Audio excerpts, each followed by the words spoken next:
আসসালামু আলাইকুম প্রিয় দর্শক। আজকে এমন একটি গাছ শেয়ার করব আপনাদের সাথে। এই গাছটি এই বছর প্রথম ফল দিয়েছে। ফলটির নাম হলো সফেদা ফল।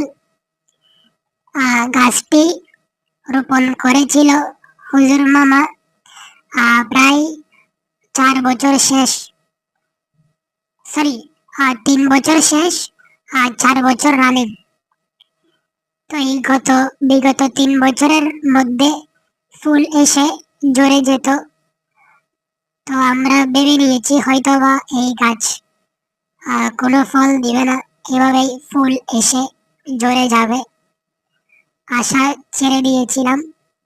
তো আলহামদুলিল্লাহ দেখুন, এই 4 বছরের মাথায় এসে কি সুন্দর প্রায় 10 থেকে 12টি মতো সফেদা ফল দিয়েছে।